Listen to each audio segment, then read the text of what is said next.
নমস্কার, নববার্তা টুডে সকল দর্শক মণ্ডলীকে জানাই আমার স্বাগত।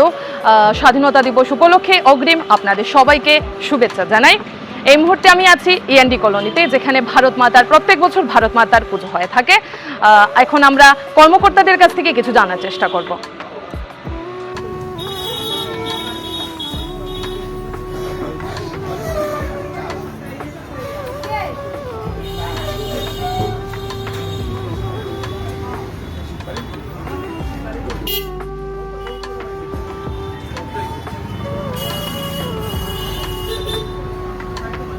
সনাতন সভ্যতার পীঠস্থান এই ভারতবর্ষ।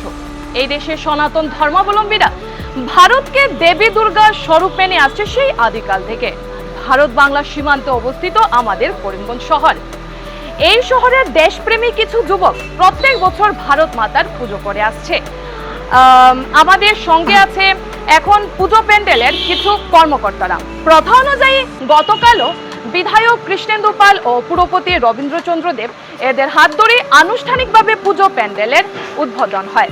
আমরা এখন পুজো সম্পর্কে, পুজোর প্রেক্ষাপট সম্পর্কে কর্মকর্তাদের কাছ থেকে কিছু জানার চেষ্টা করব। আমার সঙ্গে আছেন পিনাকদার কাছ থেকে আমরা কিছু জানার চেষ্টা করব পুজোর প্রেক্ষাপট সম্বন্ধে। আমাদের নববার্তা টডিকে তুমি কিছু বলো। বিগত 10 বছর আগে এই অখণ্ড ভারত দিবসের দিন, 14ই আগস্ট অখণ্ড ভারত দিবসের দিন আমরা প্রথমবারের মতো ভারত মাতা পুজো এই করিমগঞ্জ শহরে আয়োজন করেছিলাম। সেই 2014 থেকে শুরু করে আজকে 2024 11তম বছর আমরা আজকে এইবারের ভারত মাতা পুজোর আমরা উদযাপন করছি। এই পুজো উদযাপন করার মুখ্য উদ্দেশ্য হচ্ছে ভারতবর্ষকে যেভাবে বিভিন্নভাবে অশুভ শক্তির দ্বারা টুকরো টুকরো করে দ্বিখণ্ডিত করা হয়েছিল, সেই দ্বিখণ্ডিত শক্তিকে উৎখাত করে এবং অশুভ শক্তির নাশ করে যাতে ভারতবর্ষকে আবার অখণ্ড ভারত রূপে আমরা পেতে পারি, সেটাই আমাদের ভারত মাতা পুজো আয়োজনের মুখ্য উদ্দেশ্য ছিল। আর বর্তমানে যেগুলো পরিস্থিতি আমরা দেখতে পাচ্ছি,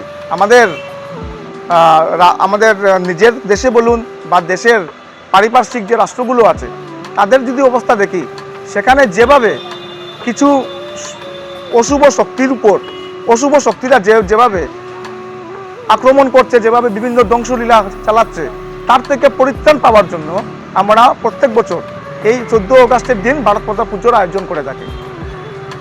নমস্কার। প্রথমত সমগ্র করিমগঞ্জবাসী তথা আমার বরাক উপত্যকা সবাইকে আমরা স্বাধীনতা দিবসের আন্তরিক প্রীতি ও শুভেচ্ছা জানাই। প্রতি বছরের ন্যায় এবছরও আমাদের করিমগঞ্জের মাটিতে আমরা ভারত মাতার পুজোর আয়োজন করেছি। আমি সমগ্র করিমগঞ্জবাসী, আমার পুরো করিমগঞ্জ জেলা বরাক উপত্যকার প্রত্যেক স্তরের জনসাধারণকে আমি আমাদের এই ভারত মাতার পুজোতে আমন্ত্রণ জানাই। আমাদের সবার, এই করিমগঞ্জবাসী সবার সর্বাঙ্গীন সাহায্য সহযোগিতায় আমাদের প্রতি বছর না এবছরও এই পুজোটা সাফল্যমণ্ডিত হতে চলেছে। আজকে সন্ধ্যাবেলা একটা সাংস্কৃতিক অনুষ্ঠান রয়েছে, আগামীকাল আজকে একটা ধর্মসভা রয়েছে, আগামীকাল সকালবেলা আমাদের এখানে পতাকা উত্তোলন হবে এবং সন্ধ্যার সময় আরও একটি সাংস্কৃতিক অনুষ্ঠান রয়েছে।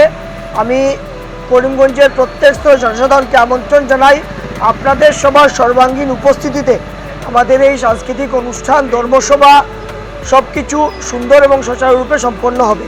ধন্যবাদ।